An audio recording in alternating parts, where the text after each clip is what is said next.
Hello, my friends. Eric Lee here with Equity Real Estate.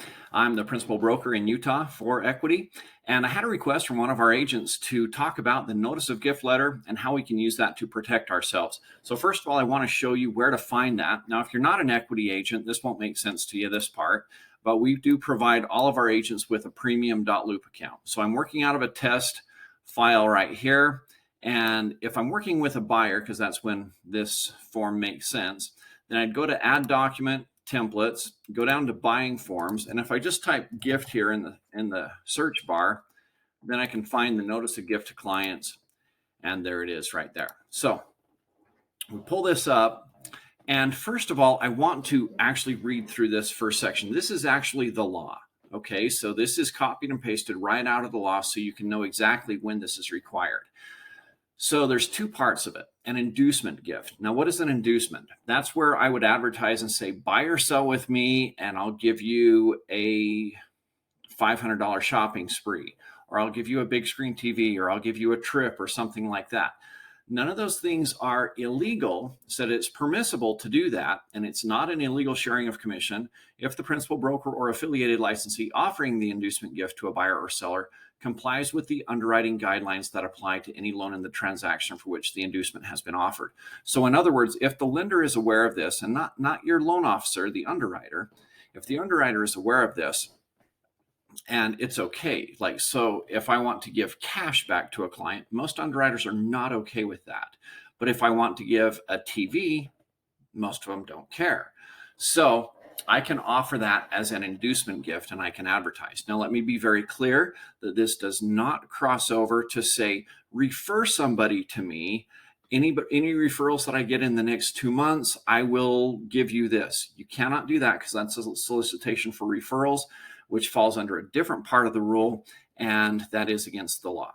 Okay, so this is an inducement gift for your clients. Buy or sell with me, and I'll give you this. The next part talks about closing gift. A closing gift is permissible and is not an illegal sharing of commission. So if I want to give my client a gift basket, then I don't need this form. You know, it's a fruit basket or something like that. But if I'm offering something a little bit bigger, then I would probably want to use this to protect myself. So we've put together this right here, and we've got 3 different boxes that you want to read through and check to make sure that you're protecting yourself. Now, just as an FYI, we have had agents that get called up by the Division of Real Estate. Other agents have turned them in because they've seen their marketing and they're like, there's no way they can be doing this legally. And they've been turned into the Division of Real Estate, and we have shared this form with them, and it has gotten our agents off immediately. So this is a great form. It's a really good way to protect yourself. All right, so the first box here says that we're offering a gift to a non-paying client and that it doesn't in any way fail to comply with the underwriting guidelines, and we've communicated with our loan officer. All right, and we have proof right here because it says we've sent it to the broker loan officer, and the agent signs confirming that they've sent it. And then even better protection for you is have your loan officer sign this as well, saying, yeah, we're aware of this. This doesn't cause any problems with our underwriting guidelines. Then we say here that we've contacted the loan officer and the gift doesn't underwrite or doesn't violate the underwriting guidelines. And then lastly, we acknowledge that we have not nor will give a gift of cash, accepting fee discounts as listed in the closing settlement statement. So let me talk about that real quick. If I want to pay down closing costs, or I want to, it's a transaction for a family member, and I want to reduce the purchase price by reducing my commission, I can do that, but that's not giving away cash. That is shown up right on the settlement statement or the closing disclosures.